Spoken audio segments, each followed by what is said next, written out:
الحمدللہ رب العالمین والصلاة والسلام علی سید الانبیاء والمرسلین اما بعد فاعوذ باللہ من الشیطان الرجیم بسم اللہ الرحمن الرحیم صلی اللہ علی النبی وآلہ صلی اللہ علیہ وسلم صلاۃ وسلام علیک یا سیدی یا رسول اللہ۔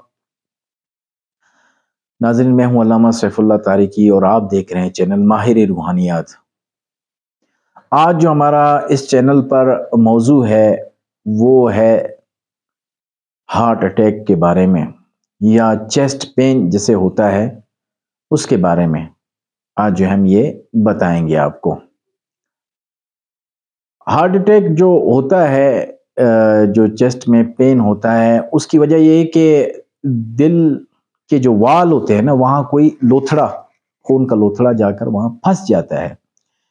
پھر خون جو ہے وہاں دل تک نہیں پہنچ پاتا، تو دل وہاں سے کوشش کر رہا ہوتا ہے اور یہ جو ہے خون یہاں سے دباؤ ڈال رہا ہوتا ہے، لیکن اس لوتھڑے کی وجہ سے وہ خون وہاں سے پاس اس وال سے کراس نہیں کر سکتا۔ اس وجہ سے جو ہے یہاں پہ درد ہونا شروع ہو جاتا ہے۔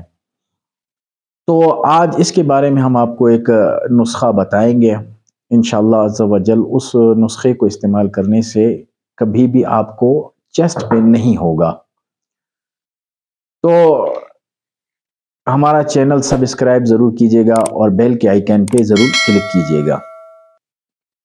ہماری ہر آنے والی ویڈیو آپ تک پہنچتی رہے گی، اور ہمارا کوئی وظیفہ کسی مجبور شخص تک پہنچ گیا، اگر اس نے یہ وظیفہ کر لیا، اس کی وہ مجبوری حل ہو گئی، تو میرے ساتھ ساتھ آپ کے لیے بھی صدقہ جاریہ ہے۔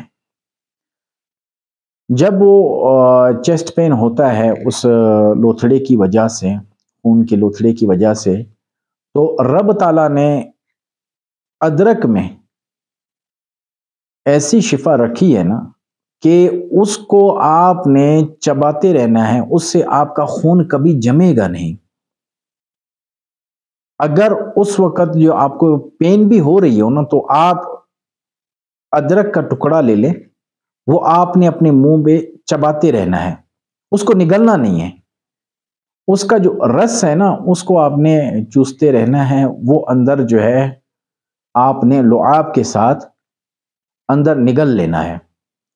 اس سے جو ہے نا آپ کا اگر یہ لوتھڑا پھنسا بھی ہوگا تو وہ نکل جائے گا وہاں سے۔